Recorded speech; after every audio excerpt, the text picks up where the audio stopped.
Bonjour à tous et bienvenue sur le podcast Santé Équilibre. Chaque semaine avec ce podcast, je vous donne des outils, des conseils, des astuces et aussi de l'énergie pour améliorer votre santé et aller vers un corps sain et un esprit serein. Je suis Martine Bosque, ostéopathe, praticienne de médecine chinoise, auteure et coach santé bien-être. Vous pouvez me retrouver sur mon site internet www.equilibrenco.com. Alors mettez-vous à votre aise, installez-vous confortablement et c'est parti pour l'épisode du jour.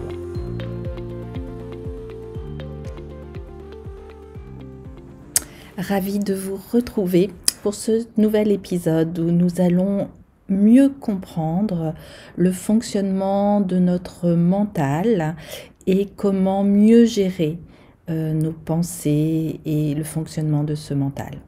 Alors le plan mental est situé au niveau de la tête et son siège est défini comme le cerveau. Notre cerveau est constitué d'environ 15 milliards de cellules nerveuses qui reçoivent chaque seconde des impulsions de centaines de milliers d'embranchements nerveux, fonctionnant comme un vaste réseau électrique. Ainsi, chaque cellule nerveuse traite instantanément, chaque microseconde, toute l'information d'arrivée et l'oriente sur la bonne voie. On enregistre souvent l'activité du cerveau au moyen d'électroencéphalogrammes et plus précisément on enregistre les impulsions électromagnétiques dont notre cerveau est le siège. Et il n'y a pas 1 mm² de notre corps tout entier qui ne soit relié à notre cerveau. Et donc, par l'intermédiaire du vaste réseau de cellules nerveuses de notre corps, notre cerveau décode les informations que notre corps véhicule.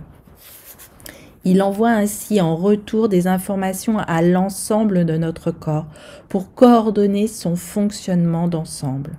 Et le cerveau fonctionne ainsi comme un récepteur, mais aussi comme un émetteur. C'est pourquoi la manière dont nous allons l'utiliser, ces possibilités sont vraiment primordiales. Alors tout d'abord, définissons ce qu'est le cerveau dit gauche et le cerveau dit droit.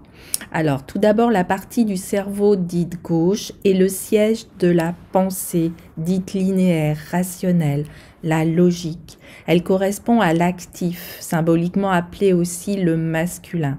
Et cette partie du cerveau nous permet de prendre des décisions en fonction d'un objectif que nous nous fixons. Nous permet aussi de peser le pour et le contre d'une situation donnée, de l'évaluer, de la juger. Ainsi, cette partie du cerveau gauche analyse, juge, évalue aussi bien les situations extérieures que les situations intérieures. Elle fonctionne sur le mode de la séparation. On a de l'autre côté, la partie du cerveau dite droite, qui est le siège de la pensée dite intuitive, de l'imagination, de l'intuition, de la créativité. Elle correspond au réceptif, symboliquement appelé le féminin. Et son mode de connaissance est direct. Il ne passe pas par le raisonnement, la déduction et la logique. Cette partie du cerveau droit n'explique pas, ne raisonne pas, elle n'analyse pas et ne juge pas, ni les situations intérieures, ni les situations extérieures. Elle fonctionne sur le mode de l'union. L'intuition est neutre, s'exprime en images, en sensations et en mots, comme venant de nulle part. Il arrive très souvent que certaines personnes confondent intuition, neutre et pensée linéaire qui juge. Par exemple, dire cette personne est antipathique n'est pas de l'intuition, mais plutôt du jugement. Dire cette personne m'est antipathique est toujours une évaluation, mais elle a au moins la vérité d'être faite par rapport à soi et non d'une manière absolue. Et nous n'avons pas obligation de trouver toutes les personnes que nous côtoyons sympathiques pour nous. Donc ainsi, l'intuition nous parle, nous informe, se fait entendre, sentir, voir, pour que nous puissions évaluer en disposant du plus d'informations possible, aussi bien logiques qu'intuitives, si les situations, les relations, les événements qui se présentent à nous sont bons pour nous ou non. L'intuition s'exprimant souvent par sensation, plus vous serez attentif aux signaux de votre corps, plus vous pourrez développer ces capacités intuitives et disposer alors d'un maximum d'informations sur votre vie, les situations que vous vivez, les êtres que vous rencontrez ou les relations que vous entretenez. Alors l'utilisation de ces deux parties de notre cerveau correspond à un fonctionnement optimum de nos capacités. Et la logique n'est pas supérieure à l'intuition, ni inversement. Elles sont faites pour fonctionner en parfaite complémentarité. Ce qui importe, c'est vraiment d'accepter que notre cerveau fonctionne sur deux modes totalement différents, qui ont chacun leur raison d'être et qui s'équilibrent mutuellement, sans tenter de rendre l'un semblable à l'autre. Alors maintenant, je voulais vous parler aussi du conscient qui vient du latin conscire, de cire, qui veut dire savoir. Le conscient correspond à ce que nous décidons, pensons, faisons, en le sachant en quelque sorte. C'est le « je sais pourquoi et comment ». Par exemple, après réflexion, un individu choisit de changer de métier, il décide de le faire, il fait ce qu'il faut pour changer de métier, il en est conscient. Pourtant, et pourquoi et comment il le fait. Et si je prends l'image d'un ordinateur, le conscient correspond à la mémoire vive. Les données sont présentes. Nous les utilisons souvent et les modifions en sachant pourquoi et comment et comme nous le voulons. Nous avons d'un autre côté l'inconscient, inconscire, qui correspond à ce que nous décidons, pensons, faisons, sans le savoir en quelque sorte. C'est le « je ne sais pas pourquoi ni comment ». Il correspond à ce qui se met en place pour nous, sans que nous y apportions une attention particulière, sans que nous nous en rendions compte, sans le savoir. Par exemple, si vous marchez sur un trottoir très encombré et qu'il vous est demandé après 100 mètres combien de personnes vous avez croisées, vous ne saurez répondre correctement. Pourtant, inconsciemment, c'est-à-dire sans vous en rendre compte, sans y prêter une attention particulière, votre cerveau, lui, a vu chacune de ces personnes et a fait en sorte que vous ne les heurtiez pas. Et en même temps qu'il guidait votre marche dans les encombrements, conduisait votre respiration, régulait les battements de votre corps. Les mécanismes inconscients, je ne sais pourquoi ni comment, sont aussi ceux qui feront établir à certaines personnes toujours le même genre de relation avec leurs amoureux, avec leurs employés, avec leurs employeurs. Par exemple, c'est toujours la même chose pour moi dans mes relations amoureuses et je ne sais pas pourquoi ni comment. Si je prends l'image d'un ordinateur, l'inconscient correspond à la mémoire morte. Les données sont présentes, cependant nous fonctionnons comme si nous les avions oubliées. De ce fait, nous ne les utilisons pas ou nous ne les modifions pas de certains de nos comportements et de ce qui nous conduit à des comportements insatisfaisants pour nous. Comme vous pensez consciemment ou inconsciemment, vous vous comportez. Et comme vous pensez consciemment ou inconsciemment, vous agissez. C'est par l'intermédiaire de votre réseau de nerfs que vos pensées sont traduites automatiquement en sentiments, en émotions, en comportements et en actes correspondants. Ainsi, vous ressentez les émotions qui correspondent à vos pensées et vous ressentez, vous comportez et agissez comme vous pensez et non l'inverse.